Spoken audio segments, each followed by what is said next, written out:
దత్ గారు స్టేజ్ మీదకి సాధారణంగా ఆహ్వానిస్తున్నాము. లెట్స్ వెల్కమ్ చలసాని అశ్విని దత్ గారు.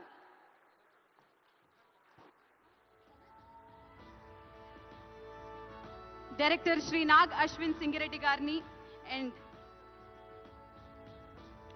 ప్రభాస్ గారు ఇక్కడ మనతో పాటు లేరు. అమితాబ్ బచ్చన్ గారికి అండ్ అలాగే దీపికా పడుకోనే గారికి కూడా ఫెలిసిటేషన్ జరగబోతుంది. మరి ప్రొడ్యూసర్ అశ్విని దత్ గారికి గోల్డ్ మొమెంటోతో పాటు 10 లక్షల రూపాయల క్యాష్ ప్రైజ్ ని మరియు ప్రశంసా పత్రాన్ని అందజేయడం జరుగుతుంది. డైరెక్టర్ శ్రీ నాగ్ అశ్విన్ గారికి సిల్వర్ మొమెంటోతో పాటు 5 లక్షల రూపాయల క్యాష్ ప్రైజ్ ని మరియు ప్రశంసా పత్రాన్ని, హీరో శ్రీ ప్రభాస్ గారికి బ్రాంజ్ మొమెంటోతో పాటు ప్రశంసా పత్రాన్ని, శ్రీ అమితాబ్ బచ్చన్ గారికి బ్రాంజ్ మొమెంటోతో పాటు ప్రశంసా పత్రాన్ని అండ్ అలాగే హీరోయిన్ దీపికా పడుకోనికి బ్రాంజ్